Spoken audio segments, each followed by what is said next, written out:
जम्मू काश्मीरना मुख्य बस स्टेન્ડ પર ગ્રેનેડ હુમલો, જેમાં 26 થી વધુ લોકો ગંભીર રીતે ઘાયલ, 2 લોકોની સ્થિતિ નાજુક। પોલીસે ઘટના સ્થળે પહોંચી સમગ્ર વિસ્તારને કોર્ડન કરી તપાસ શરૂ કરી। છેલ્લા 3 મહિનામાં બસ સ્ટેન્ડમાં બોમ્બ વિસ્ફોટની બીજી ઘટના। આજથી ધોરણ 10 અને 12ની બોર્ડની પરીક્ષાની શરૂઆત। રાજ્યભરના 18,50,000 વિદ્યાર્થીઓ અલગ અલગ કેન્દ્ર પરથી આપશે પરીક્ષા।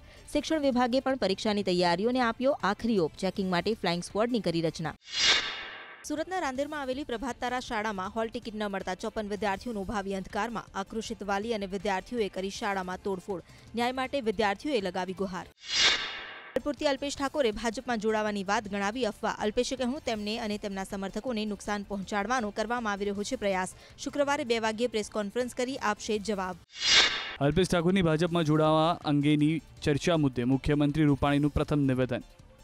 સીએમએ કહ્યું આ મામલે પોતે કશું જ નથી જાણતા। અલ્પેશ ભાજપમાં આવે છે કે તે અંગે અલ્પેશને પૂછો। કોંગ્રેસ અધ્યક્ષ રાહુલ ગાંધીએ ફરી એકવાર રાફેલ મુદ્દે પ્રધાનમંત્રી મોદી પર કર્યા આકરા પ્રહાર। રાફેલની ફાઇલ ક્યાં ગાયબ થઈ ગઈ તેવો સવાલ પણ રાહુલ ગાંધીએ કર્યો। આખી સરકાર ચોકીદારને બચાવી રહી હોવાનો કર્યો આક્ષેપ। રાહુલ ગાંધીએ આક્ષેપ કર્યો હતો કે સરકારનું કામ જ છે ગાયબ કરવાનું। સરકારની નવી લાઇન છે ગાયબ થઈ ગયું। રાફેલ ડીલની ફાઇલ જ ગાયબ થઈ ગઈ તો સાચા ભાવ પણ થયા ગુમ। ફાઇલ ગુમ થઈ એટલે કોંગ્રેસના તમામ આરોપો સાચા છે તે સ્પષ્ટ થાય છે। નરોડાના પાટિયાકાંડમાં બાબુ બજરંગીને સુપ્રીમ કોર્ટે આપી રાહત। સારવાર માટે સુપ્રીમ કોર્ટે બાબુ બજરંગીની જામીન મંજૂર કર્યા। પાટણના ધારાસભ્ય કિરીટ પટેલની ઓફિસ બહાર ઝપાઝપી। યુનિવર્સિટી મામલે એસી મેમ્બર શૈલેષ પટેલ અને મનોજ પટેલ વચ્ચે છૂટા હાથની મારામારી। સીસીટીવીમાં કેદ થયા દ્રશ્યો। મામલો ઉગ્ર બનતા પોલીસે કરી દરમિયાનગીરી। હાર્દિક પટેલ જોડાઈ શકે છે કોંગ્રેસમાં। 12 માર્ચે રેલીમાં સોનિયા અને રાહુલ ગાંધીની હાજરીમાં જોડાઈ શકે છે કોંગ્રેસમાં। જામનગર અથવા મહેસાણા બેઠક પરથી લડી શકે છે ચૂંટણી।